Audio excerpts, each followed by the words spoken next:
Communiqué de presse Paris, 24 août 2021, politique de vie.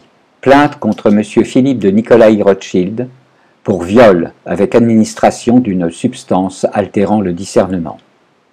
Le 22 mars dernier, l'avocat d'une femme de 48 ans transmettait à Mme Sabine Kéris, doyenne des juges d'instruction du tribunal de grande instance de Paris, une plainte avec constitution de partie civile contre un certain Philippe de Nicolai Rothschild pour plusieurs faits de viol advenus après la prise forcée d'une drogue provoquant l'endormissement. L'écoute du récit détaillé exposé dans cette plainte dont nous avons eu connaissance stimule immédiatement l'envie d'en écrire un surprenant roman de mœurs.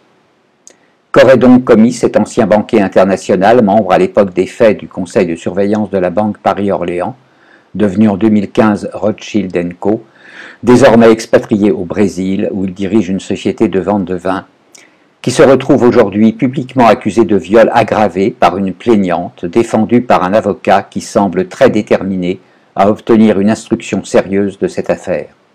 Étrange personnage qui est tout de même demi-frère d'Édouard et de David de Rothschild.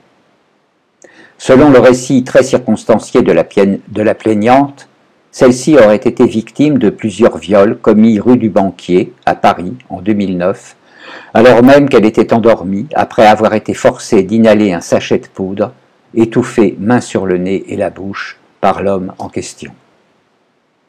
En prime, la négation de toute responsabilité de l'homme mis en accusation, hormis quelques virements bancaires d'achat du silence, et un cauchemar pour la mère depuis plus de 10 ans. Une première plainte sera déposée en 2016 auprès du procureur de Paris qui fera auditionner en avril 2019 cette femme, dont nous tairons le nom pour le moment.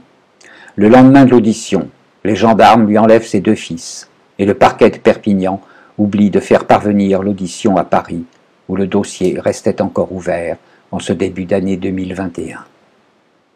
Aujourd'hui, cette femme affirme sa totale détermination à faire éclater la vérité des faits de viol qu'elle a subis et des faits récurrents de maltraitance socio-judiciaire manifeste qu'elle continue de subir.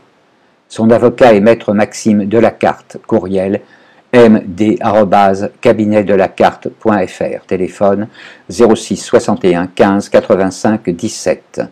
Celui-ci se tient à la disposition de la presse qui souhaiterait mieux connaître cette affaire, si révélatrice des mœurs parisiennes, de certains mâles richissimes qui achètent les femmes comme ils achètent leurs chevaux, en traitant celles-là bien plus mal que ceux-ci.